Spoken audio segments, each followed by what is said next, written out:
Merci. La parole est à Monsieur Harry Chalus. Monsieur le ministre des Finances, la Banque des Antilles françaises, BDAF, héritière de la Banque d'émission des territoires des Antilles françaises, fondée en 1853, est née de la fusion des activités bancaires, le dépôt et de crédit de la Banque de la Guadeloupe et de la Martinique en 1967. Dès lors, et dans le prolongement de sa tradition de banque des entreprises et des particuliers, comme naguère pour l'économie sucrière et l'activité de négoce, elle joue un rôle essentiel dans le financement de l'économie des Antilles et récemment la Guyane, Saint-Martin, Saint-Barthélemy. La BDAF, plus ancienne institution financière de nos territoires, est à ce titre la mère de beaucoup d'entreprises guadeloupéennes et martiniquaises. Plus qu'une banque, c'est une icône vieille de 161 ans. D'ailleurs, le secteur bancaire souffre d'une image qui épargne la BDAF en raison de son antériorité. De par sa proximité et sa bonne connaissance du marché qu'elle a contribué à faire émerger, dont elle accompagne les évolutions, la BDAF est devenue un acteur indiscutable du paysage financier des Amériques françaises par la qualité des services qu'elle offre à sa clientèle. La viabilité et la pérennité de l'unique réseau bancaire ancré dans nos territoires est incontestablement un atout pour une économie trop souvent en panne de financement à cause de la rareté d'une offre de crédit adaptée à ses besoins. Ce rôle ne saurait être dévolu à la seule BPI, juste installée dans nos îles.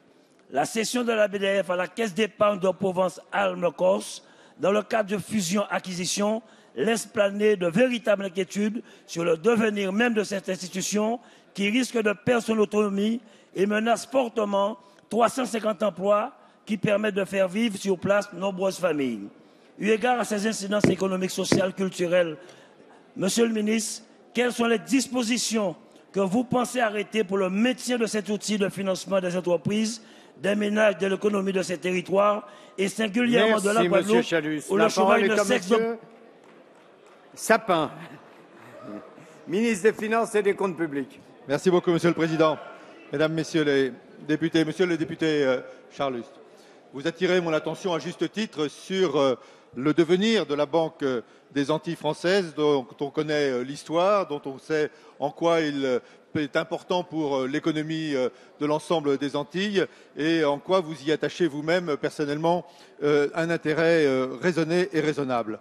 Comme vous le savez, un projet de fusion-absorption de la Banque des Antilles françaises par la Caisse d'épargne Provence-Alpes-Côte d'Azur est en cours.